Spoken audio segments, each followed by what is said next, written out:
Your man out of Japan, Jay Contra here, and I was thinking the other day about how expensive the Super Nintendo has become. It's crazy how expensive some of these games are, and then on the flip side of that, it's also shocking to me at how cheap the Japanese versions of these same games are. So what I've done is I've compiled a list of the games that I would buy if I was just starting out collecting for the Super Nintendo, and specifically for the Super Famicom. I set a budget of $60. Now, why $60? Well, I don't know. It was a nice round number. I felt like $100 might be too much. $60 is how much modern games cost. So for the price of one modern game, how many cool old Japanese games could you buy?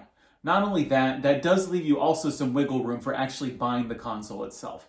I didn't want to put a price tag on a particular console because, for one, some people aren't going to want to buy a Super Famicom. They'll just want to use the Super Nintendo that they already have. The NTSC American Super Nintendo is compatible with Japanese games. You just need a little adapter. And the adapter can go from anywhere from $20 to $30. Or I know more modern systems like the Retron 5 or any other reproduction console usually don't have the tabs that lock out games, so you can put in Super Nintendo games or Super Famicom games into the same slot. It really just depends upon your background. That's why I left out that little gap there. We're just going to see how many games can we put together for $60. Also, these games do not require you to really know much Japanese, if any at all. That's the other sort of the big category of games that I want to pull from for this list. Where also did I get the prices from? Well, when you look at prices on eBay, they're absolutely crazy. Not just for the American stuff, but also for the Japanese prices. I've been really shocked, having been in Japan for so long.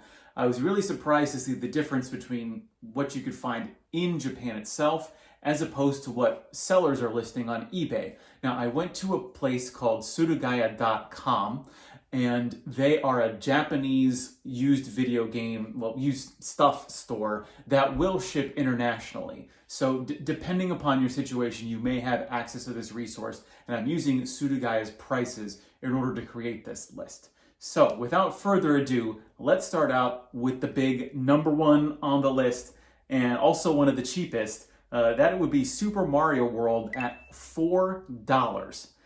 The Super Nintendo just launched with one of the best games for the system. This was a launch title, and it's absolutely incredible. If you haven't played it yet, you're really doing yourself a disservice. It really, to me, because the Super Nintendo was my first home console. So when I think of Mario, I don't think of 8-bit Mario. I don't think of Mario 64. I think of the Super Mario World Mario. And you can have it for just $4 if you're buying the Japanese version. Building on that, also for $4, I put down Donkey Kong Country 2, Diddy's Kong Quest. Now, I did that very specifically because Donkey Kong Country 1 is fine. And I've heard a lot of people recently, within the last few years, talk bad about Donkey Kong Country, just in general, about how the gameplay isn't so good, it's unfair. Yes, that is true. Donkey Kong Country can become very hard, depending on what level you're on. I believe that Donkey Kong Country 2 is the best of the series. I mean, there's Donkey Kong Country 1 is fine, Donkey Kong Country 3 is okay, but to me, just Donkey Kong Country 2, I felt like it had the best level and character design. I really love Diddy Kong, I really love Trixie Kong. I think being able to switch between those two was really fun, and that's why I enjoyed it a lot more than the original Donkey Kong Country.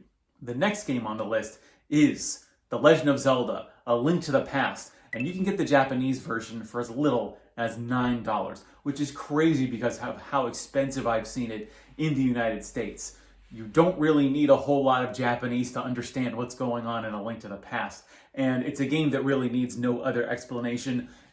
I don't know if it's the best 2D Zelda. You know, the Oracle of Ages and Seasons, I think, really give it a run for the money, but it is just an absolutely phenomenal game that I think if you haven't played yet, I think you really should if you want to sort of put the entire Zelda series into perspective. It really did for me. I didn't play Link to the Past until much later in my life. Not that I'm late in life right now. But having started out with Zelda as sort of like, I played Zelda when it was on the Game Boy. Like I played Link's Awakening. Like for some reason, that's how I started out in Zelda. And then I went into 3D Zelda and only went to Link to the Past later and was just, I found it absolutely incredible, and I think you will too. Next on the list, we've got Final Fight 2 at $10. Now, there are a lot of beat-em-ups for the Super Nintendo, also within the Final Fight series. There's Final Fight 1, 2, and Tough. And Final Fight 1 is great. I actually think it's a little bit cheaper than Final Fight 2, but Final Fight 2 was just with both the enemy design as well as the controllable characters. Thing is, in Final Fight 1, you could only control 2 characters. They'd removed a guy from the arcade game. Final Fight 2, you've got the 3 different characters you can choose from. I particularly enjoyed playing as Maki, but you can also control the guy that's got the swords. He's really cool. I thought the levels were great. I felt like I don't know if this is true or not, but it's definitely what I thought, was that it was a little bit longer. And not only that, but you could actually clear it relatively reasonably, whereas with Final Fight 1, I had a real hard time actually beating the game. But Final Fight 2, I think, was a lot more reasonable in terms of its difficulty level. And so that's why I put it on this list. Moving on to the more expensive games on the list, we're going to go to Super Metroid for 15 whole American dollars. It is phenomenal to me that this is such also an expensive game in America, whereas the Japanese version is just in English. You can play Super Metroid on a Super Famicom in English. What a time to have been alive back when Super Metroid came out. I'm a huge fan of the Metroidvania genre. You may also call it Castletoid. Super Metroid really needs no explanation. Like a lot of the games on this list, it is just one of those classic games that really has...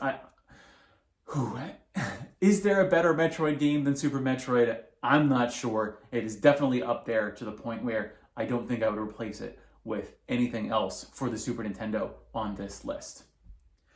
The last game on the list is probably my personal favorite, and that is Super Castlevania IV, coming in at $16. Now, Castlevania, I think, is well known among collectors for having very expensive games. When you look at especially the Game Boy Advance games, where they're going for upwards of $100 just for a loose cartridge, to be able to play an amazing Castlevania game for just $16 is a real treat. And what's really nice about Castlevania IV, it is the apex of traditional Castlevania. I mean, it's definitely in competition with Rondo of Blood. However, Rondo of Blood also can be anywhere from $100 to $200, and you have to have a working PC Engine CD in order to play it. Whereas with Super Castlevania IV, you just need to have a Super Nintendo or a Super Famicom. It doesn't quite have the exploration to it as you would get with an Igavania from the Castlevanias that came out, say Symphony of the Night, or the ones that came out for the Game Boy Advance. But I believe that it is peak traditional Castlevania, having built on the first Castlevania and Castlevania 3's gameplay. Super Castlevania IV is not just one of my favorite games for the Super Nintendo, it is one of my favorite games of all time, and I'm really happy that I can put it on this list. Total for these 6 games comes to $58. Now, so that leaves you a couple dollars. I don't know what you do with it, but there are some other amazing games that unfortunately I could not put on this list because I just wanted to max it out at $60. When I think of some other extremely cheap games for the Super Nintendo that you don't need Japanese in order to play, I can easily think of Street Fighter II Turbo, the other Donkey Kong countries that are also relatively cheap, going for about $4 to $5 just for the cartridge. There's so many out there, as well as ones that I haven't brought up, not just the Nintendo-produced games, but from third-party developers as well. I have had to exclude some really amazing games off this list, either because they were too expensive or because you needed to know some Japanese in order to play them. However, there are also some games that I could have included on this list that are very cheap, that if your budget is a little bit higher, you can easily pick up. That includes Yoshi's Island, Street Fighter II Turbo, the other Donkey Kong countries. The Mega Man X games in Japanese are extremely cheap, anywhere from $10 to $20 for Mega Man X1 to X3. There are so many games for the Super Famicom that are much cheaper than their North American versions that if you have not gotten into Super Famicom collecting, I highly encourage you to. You can save a lot of money that way, and I think you will be able to enjoy the games as they were originally presented. Now, I don't want to knock against localization, but I do think there is some quality to enjoying the games in their original version. If I've missed anything on this list, please leave me a note in the comments. I'm always looking for new Super Nintendo games to play, especially if they're really cheap. I've been your man out of Japan, Jay Contra. Thanks for watching. See you next time, and mahalo.